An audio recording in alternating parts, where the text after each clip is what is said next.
Hola a todos, soy Abiud Fonseca, soy pastor en una iglesia y profesor en un seminario. Es un privilegio dirigirme a todos los seguidores de Misión REC 24/7.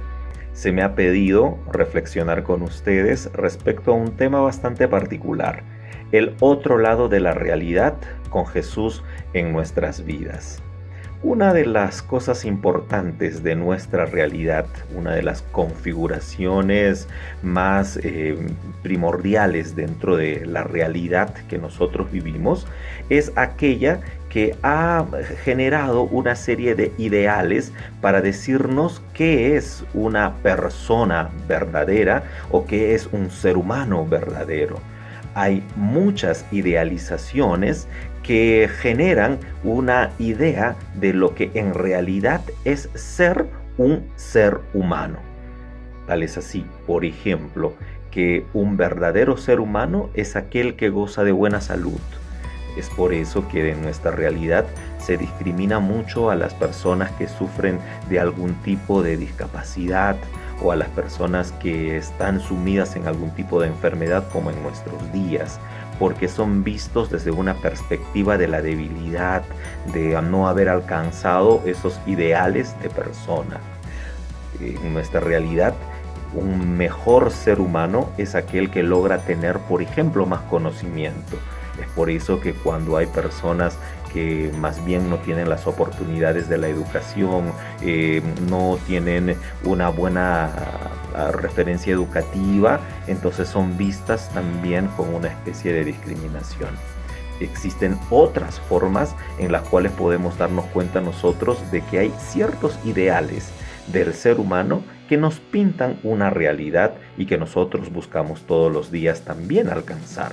Es por eso que estudiamos para saber más, trabajamos para tener más dinero, nos esforzamos para alcanzar más posesiones, porque todo eso va definiendo un ideal de una realidad que es llegar a ser un verdadero ser humano, como nos pinta de alguna manera la realidad en la que nosotros vivimos.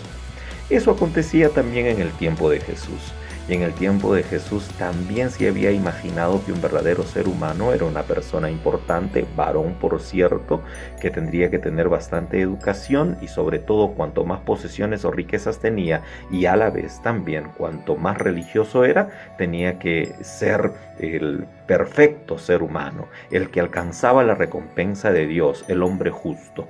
Pero el Señor Jesucristo tenía una manera particular de ver las cosas y veía la realidad de otra manera. Es por eso que decía algunas cosas que no eran aceptadas en su tiempo, como por ejemplo, bienaventurados los pobres porque de ellos es el reino de los cielos. O también que hay que ser como un niño, no como un adulto, sino como un niño para entrar al reino de los cielos. O que en su reino preguntarse quién es el mayor o buscar ser el mayor no era una cuestión admitida, sino más bien ser el menor o el servidor de todos.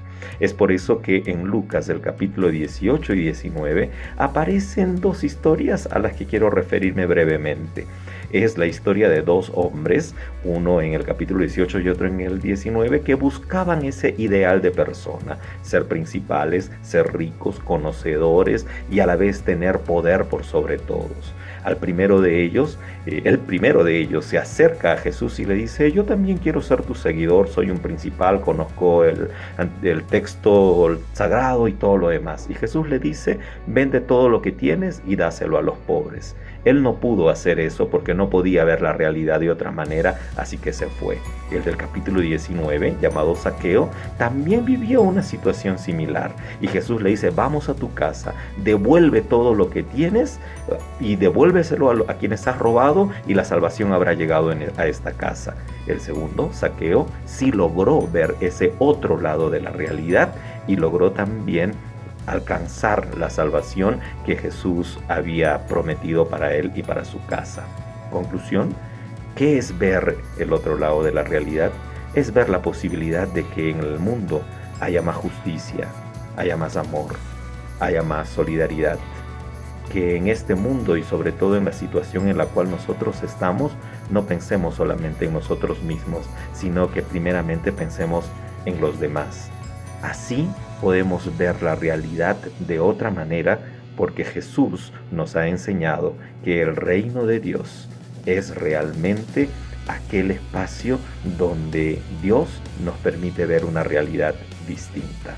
Busquen el reino de Dios y su justicia, dice el texto. Que Dios los bendiga.